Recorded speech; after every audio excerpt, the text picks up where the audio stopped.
नमस्कार दोस्तों, मैं मनोज रांगेरा आप सभी का डागुर्स एप्लीकेशन में हार्दिक अभिनंदन, हार्दिक स्वागत करता हूं। दोस्तों, आज हम अध्ययन करेंगे एशिया महाद्वीप के संदर्भ में आपके प्रमुख जल संधियों को लेकर। हम चर्चा करना चाहेंगे एशिया महाद्वीप के संदर्भ में प्रमुख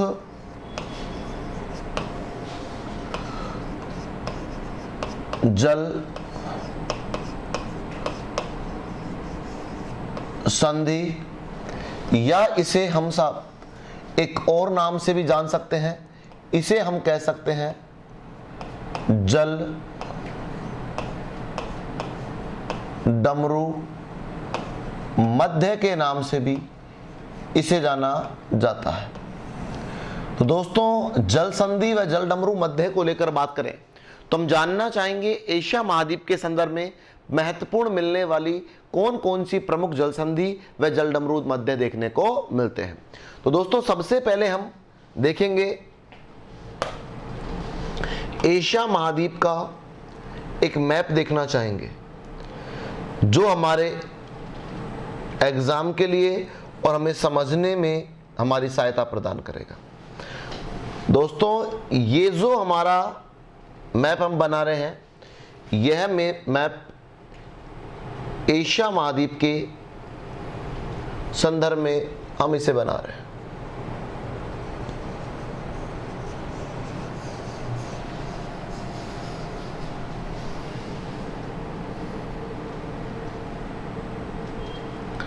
ये आपके एशिया महाद्वीप का आपको मित्रों मैप देखने को मिलता है, और इस एशिया महाद्वीप के मैप को लेकर हम बात करें या चर्चा करें तो दोस्तों, इसके संदर्भ में आपको कुछ क्वेश्चन पढ़ने को मिलेंगे।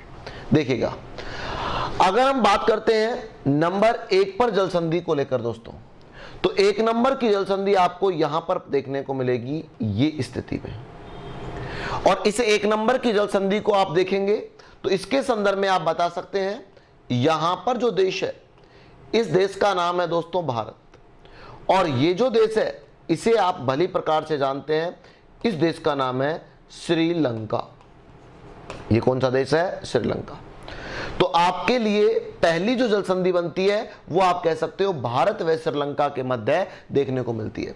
तो हम बात करें नंबर 1 जल संधि को लेकर, तो मित्रों नंबर 1 जल संधि का नाम हमने रखा पाक जल संधि। इसे कहा जाता है पाक जल संधि के नाम से इसे जाना जाता है। और मित्रों, पाक जल संधि को लेकर बात करें तो पाक जल संधि में हम बता सकते हैं कि पाक जल संधि का संबंध आपके 2 स्थानों से है। एक तो आपके भारत और एक आपके आता है मित्रों श्रीलंका। याद रखिएगा, इसका संबंध पाकिस्तान से नहीं है, नाम जरूर इसका पाक है। दूसरा, अगर जलराशि को लेकर बात करते हो तो एक तरफ तो जलराशि आपको मिलेगी बंगाल की खाड़ी, नंबर 1 जलराशि मिलेगी बंगाल की खाड़ी। और मित्रों, नंबर 2 पर जलराशि की बात करते हैं तो वो आपको मिलती है मन्नार की खाड़ी। बंगाल की खाड़ी व मन्नार की खाड़ी को आपके जोड़ने का कार्य करती है। तो ये तो हुई हमारी 1 नंबर जल संधि जो आपके यहां पर देखने को मिलती थी। अगर इस जल संधि को लेकर हम बात भी करें तो आप देख भी सकते हैं कि यहां पर ये जो जल राशि है मित्रों, इस जल राशि का नाम है बंगाल की खाड़ी। यह है बंगाल की खाड़ी। और मित्रों, यहां पर ये जो जल राशि है, इस जल राशि को लेकर बात करते हैं तो इस जल राशि का नाम आपको पढ़ने को मिलता है मन्नार की खाड़ी के नाम से इसे जाना जाता है। तो आपके 1 जल संधि तो ये हुई। इससे और आगे चलते हैं और 2 नंबर पर जल संधि हम देखना चाहेंगे। तो 2 नंबर पर जल संधि आपको यहां पर मिलती है। अब 2 नंबर पर जल संधि तो यहां पर मिलती है, लेकिन इन स्थलों के बारे में बात करें तो ये वाला जो स्थल है, इस स्थल के बारे में हम बात करते हैं। इस स्थल को कहा जाता है सुमात्रा। सुमात्रा नामक द्वीप है ये सब। और ये वाला जो द्वीप है, इस द्वीप का नाम जानना चाहते हो तो जावा। और इन दोनों द्वीपों का संबंध एक ही देश से है और इस देश का नाम है इंडोनेशिया। इसे इंडोनेशिया के नाम से जाना जाता है। और आप कह सकते हो ये 2 नंबर की जो जल संधि है ये सुमात्रा व जावा के मध्य स्थित है। और रही बात इसके ऊपर जलराशि की, तो जलराशि आप कह सकते हो यहां पर मिलने वाली जलराशि कहलाती है जावा सागर, और ये आपके विशाल जलराशि है हिंद महासागर। तो मित्रों आपके सामने ये जो 2 नंबर की जल संधि है, इस 2 नंबर की जल संधि को लेकर हम बात करते हैं। तो इस 2 नंबर की जल संधि को कहा जाता है सूर्णा जल संधि, जल संधि के नाम से दोस्तों इसे जाना जाता है। और ये जो सूर्णा जल संधि है इसको लेकर बात करें तो इसके अंतर्गत हम बता सकते हैं, स्थलों की बात करते हैं तो एक तो स्थल आता है सुमात्रा, और मित्रों दूसरे नंबर के स्थल को लेकर बात करते हैं तो दूसरे स्थल का नाम आता है जावा। और दोनों द्वीपों की बात करते हैं सुमात्रा व जावा की, तो साहब दोनों का संबंध आपके देखने को मिलता है एक देश से, और देश का नाम है इंडोनेशिया, कि इंडोनेशिया से इसका संबंध देखने को मिलता है। अगर और आगे बात करते हैं जलराशि की, तो एक तरफ तो जलराशि जो है वह जलराशि कहलाती है जावा सागर, और दूसरी जलराशि की बात करते हैं तो दूसरी जलराशि का नाम आता है हिंद महासागर, हिंद महासागर के नाम से इसे जाना जाता है। तो ये तो हुई साहब 2 आपके जल संधि। अब वापस तीसरे नंबर पर अगर जल संधि देखना चाहे तो तीसरे नंबर पर जल संधि बताता हूं, उससे पहले आप देखिएगा तीसरे नंबर की जल संधि आपको यहां पर मिलेगी कि ये वाला जो स्थान है ये तो हो गया आपका सुमात्रा, और अगर हम बात करना चाहें दूसरे वाले स्थान की तो यहां तक जिसको मैं येलो कलर में दर्शाता हूं, इस देश का नाम आप जानना चाहते हैं तो मित्रों इस देश का नाम है मलेशिया। और आप कह सकते हो ये 3 नंबर की जो जल संधि है यह मलेशिया व सुमात्रा के बीच में स्थित है, तथा आपके इधर की तरफ बंगाल की खाड़ी है और इधर क्या है जावा सागर। तो इस 3 नंबर की जल संधि का हम नाम जानना चाहते हैं, और इस 3 नंबर की जल संधि का नाम है मलक्का जल संधि। यह एग्जाम में कई बार पूछी भी जा चुकी है, मलक्का जल संधि। और मित्रों मलक्का जो जल संधि है इसको लेकर हम बात करते हैं या चर्चा करते हैं तो मलक्का जल संधि का संबंध आपके 2 स्थलों से है। एक स्थल का नाम है सुमात्रा, जिसको कि हम जानते हैं कि सुमात्रा का संबंध हमें पता है कहां से है, इंडोनेशिया से।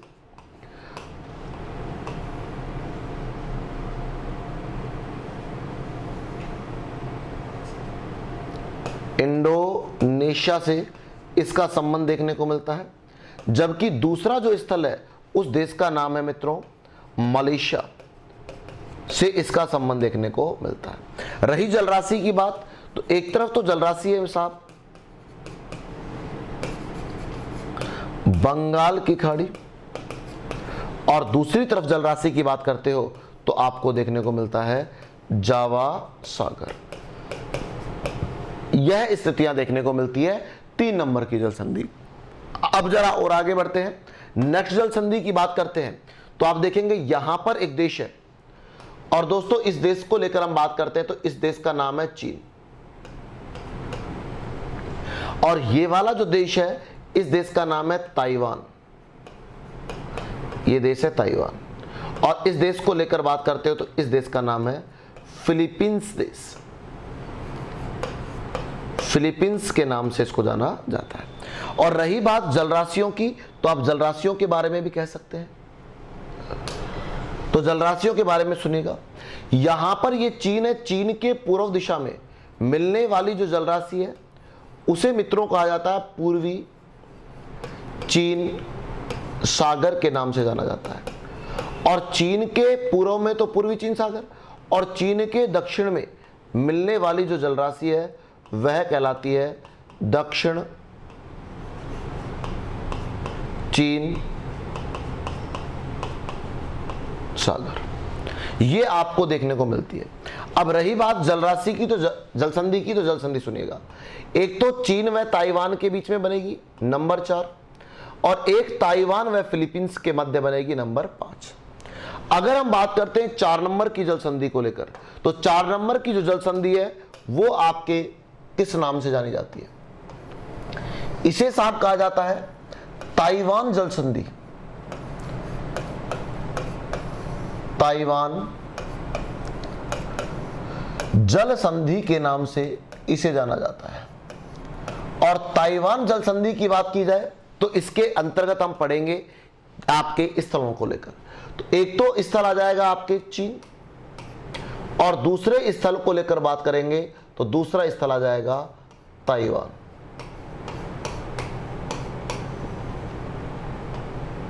ताइवान। अगर हम बात करते हैं इन दोनों स्थलों के बाद जलराशियों की, तो एक तो जलराशि का नाम आएगा मित्रों दक्षिण चीन सागर, दक्षिण चीन सागर। और दूसरी जलराशि को लेकर बात करते हैं तो दूसरी जलराशि का आएगा नाम पूर्वी चीन सागर। पूर्वी चीन सागर के नाम से इसे जाना जाता है। और अगर हम बात करते हैं नेक्स्ट जल संधि की, तो आपके नंबर 5 पर जो जल संधि मिलती है, उस 5 नंबर की जल संधि को लेकर बात करें तो 5 नंबर की जल संधि का नाम है लुजोन जल संधि। लुजोन जल संधि के नाम से इसे जाना जाता है। और लुजोन जल संधि को लेकर हम बात करें तो लुजोन जल संधि के बारे में क्वेश्चन आता है स्थल। तो स्थल तो एक तो आ जाता है ताइवान, और दूसरे का नाम अगर हम जानना चाहें तो दूसरे देश का नाम आ जाता है फिलीपींस देश। फिलीपींस देश के नाम से इसको जाना जाता है।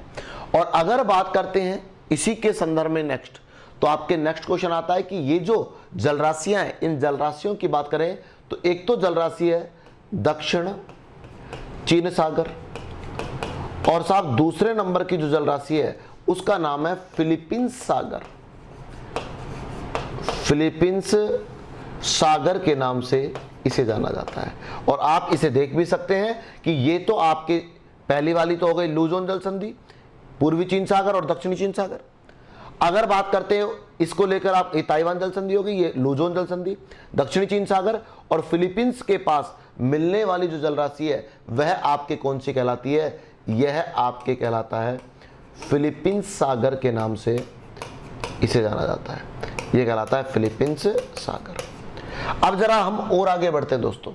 अगर थोड़ा और आगे बढ़ते हैं तो हमने पाया यहां पर आपके एक स्थल और है, और इस पूरे स्थल की बात करें तो इस स्थल को आपके कहा जाता है उत्तरी अमेरिका। ये एक महाद्वीप है, उत्तरी अमेरिका महाद्वीप। और उत्तरी अमेरिका महाद्वीप के बारे में बात करें तो ये वाला जो हिस्सा है, इस हिस्से के बारे में हम देखेंगे तो इस हिस्से को आपके एक विशेष नाम से जाना जाता है, और इस हिस्से का नाम है अलास्का। यह है अलास्का प्रांत, जो संबंध रखता है यूएसए से, संयुक्त राज्य अमेरिका से। और इन दोनों के बीच में आप देखिएगा यहां पर आपको एक जल संधि मिलेगी नंबर 6। तो आप कह सकते हो ये वाला जो भूभाग है, ये भूभाग तो आपके किसको रिप्रेजेंट करता है? एशिया महाद्वीप को। और एशिया महाद्वीप का ये जो हिस्सा है ये कहलाता है रूस। तो एक तो आप कह सकते हो एशिया व उत्तरी अमेरिका के बीच में जल संधि हो गई, या एशिया का हिस्सा तो आ गया रूस, उत्तरी अमेरिका का हिस्सा कौन सा आ गया? Alaska USA. और रही बात जलराशि की, तो जलराशि भी बता सकते हैं। ये वाली जो जलराशि है, ये पूरी जलराशि आपके कहलाती है प्रशांत महासागर के नाम से जाना जाता है। और ऊपर वाली जो जलराशि है, इस जलराशि का नाम है आपके आर्कटिक महासागर के नाम से जाना जाता है। अब बात करें आर्कटिक, तो ये पूरा है, लेकिन आर्कटिक का वह भाग जो बिल्कुल इस जल संधि के पास संबंध रखता है, यह कहलाता है चुक्ची सागर। जबकि दोस्तों इस प्रशांत महासागर का वह भाग जो इस बेरिंग जल संधि से संबंध रखता है, यह कहलाता है बेरिंग सागर। और इस जल संधि का नाम जानना चाहें तो मित्रों, इस जल संधि का नाम आपको जो देखने को मिलता है वह आपको देखने को मिलता है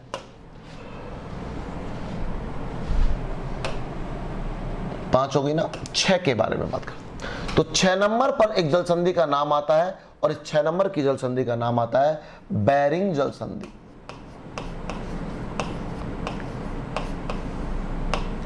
बेरिंग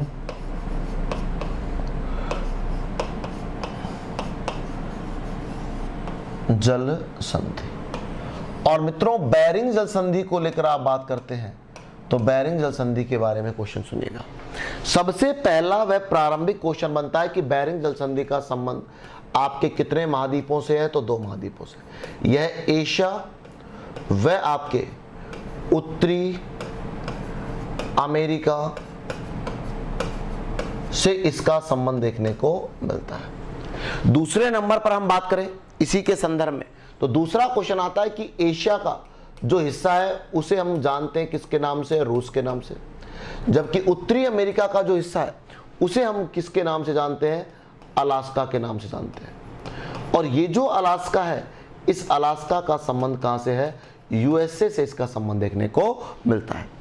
अब बात करते हैं जलराशियों की, तो ऊपर की तरफ जो जलराशि है उस जलराशि का नाम है मित्रों आर्कटिक महासागर।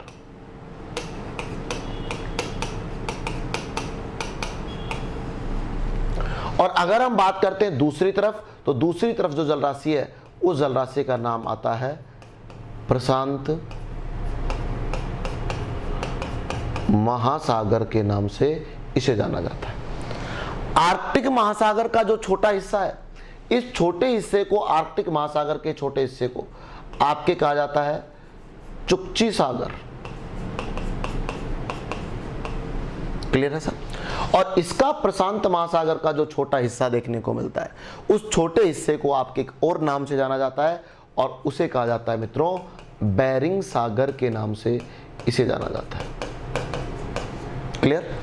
अब इससे और आगे बढ़ते हैं और अपना एक क्वेश्चन और आता है कि ये जो आपके बेरिंग जल संधि है ना, इस बेरिंग जल संधि को लेकर एक क्वेश्चन क्या आता है कि इस बेरिंग जल संधि के यहां से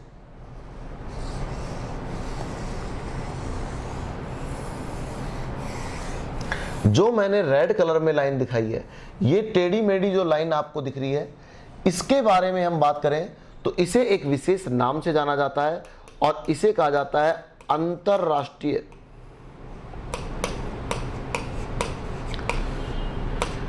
तिथि रेखा के नाम से, अंतरराष्ट्रीय तिथि रेखा के नाम से इसे जाना जाता है। तो एग्जामिनर कई बार क्वेश्चन पूछता है किस जल संधि का संबंध या किस जल संधि से होकर अंतरराष्ट्रीय तिथि रेखा गुजरती है। तो मित्रों आपका अगर ऐसा क्वेश्चन आता है तो आपका आंसर आना चाहिए कि इसके नीचे आप नोट लगाकर कोई आंसर लिख सकते हैं कि इस जल संधि से,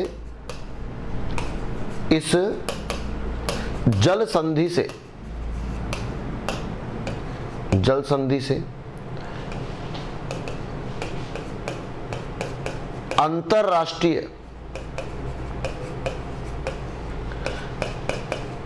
तिथि रेखा गुजरती है,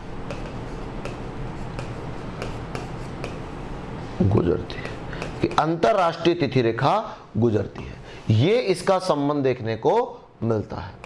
ये स्थितियां हुई इसको संदर्भ में। क्लियर है साहब? तो ये आपके एशिया महाद्वीप के संदर्भ में कुछ महत्वपूर्ण जल संधियां। इससे थोड़ा और आगे बढ़ते हैं तो एक जल संधि और आपको देखने को मिलेगी। अगर हम बात करना चाहें नेक्स्ट, तो आप देखिएगा ये तो आपके एशिया है और हम देखना चाहेंगे ये वाला जो हिस्सा हम दर्शा रहे हैं, ये आपके रिप्रेजेंट करता है एक महाद्वीप को और इस महाद्वीप का नाम है मित्रों अफ्रीका महाद्वीप। तो ये वाला हिस्सा तो हो गया अफ्रीका महाद्वीप का। इसको थोड़ा मैं डार्क कर देता हूं जैसे समझने में भी आपको आसानी रहे कि डार्क जो हिस्सा है ये तो किसका हो गया, अफ्रीका का, और जो लाइट हिस्सा है जो सिंगल है वो हो गया एशिया का। और हमने पाया इसके अंदर एक जल संधि तो आपको यहां पर मिलेगी 7 नंबर पर और एक जल संधि यहां पर मिलेगी 8 नंबर पर। अब बात करते हैं इन जल संधियों के संदर्भ में।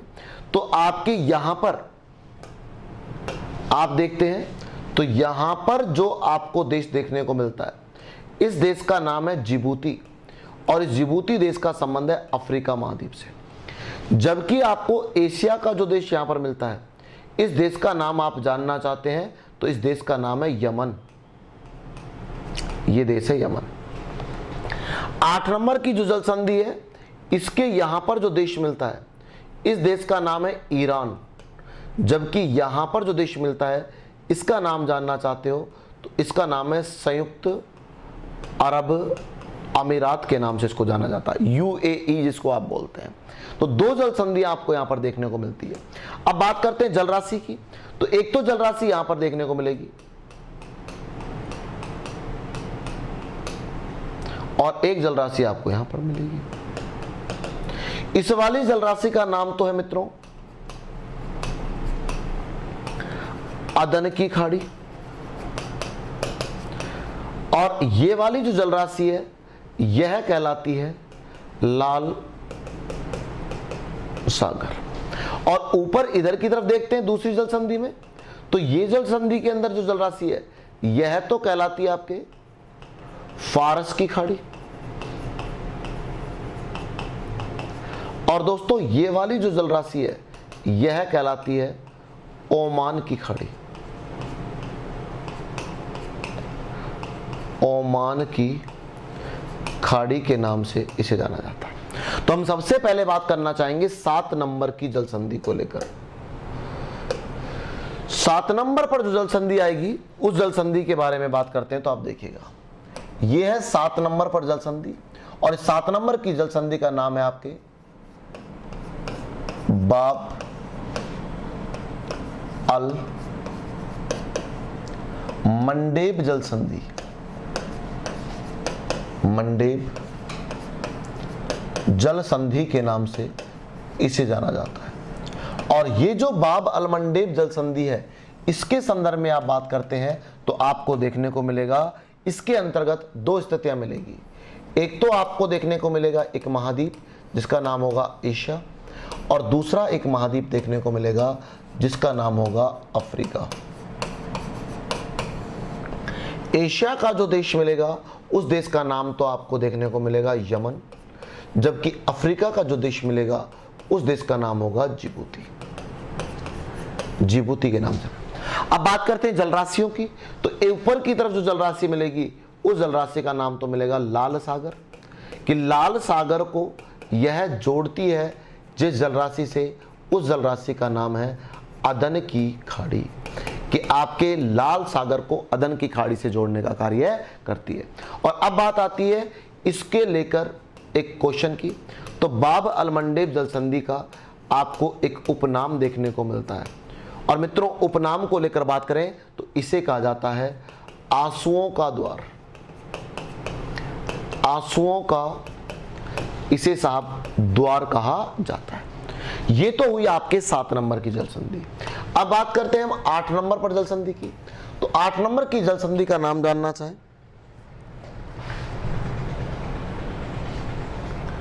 तो इसका नाम मिलता है हारमुज जल संधि। यह मित्रों हारमुज जल संधि, और हारमुज जल संधि को लेकर हम बात करते हैं तो हारमुज के बारे में आप सुनिएगा। सबसे पहला वह प्रारंभिक क्वेश्चन बनता है हारमुज का संबंध, तो आपके बताया जाता है एक तो देश है संयुक्त अरब अमीरात, और दूसरे देश को लेकर बात करें तो दूसरे देश का नाम है ईरान। और बात करते हैं जल राशियों की, तो एक तो जल राशि है फारस की खाड़ी, और दूसरी जल राशि को लेकर बात करते हैं तो दूसरी जल राशि का नाम है ओमान की खाड़ी। ओमान की खाड़ी से इसका संबंध देखने को मिलता है। तो इस प्रकार दोस्तों ये 8 महत्वपूर्ण जल संधियां आपके एशिया महाद्वीप के संदर्भ में पढ़ने को मिलती है। आज के लिए इतना, और इसी के साथ एशिया महाद्वीप अपना कंप्लीट होता है। फिर मिलते हैं दोस्तों ब्रेक के बाद।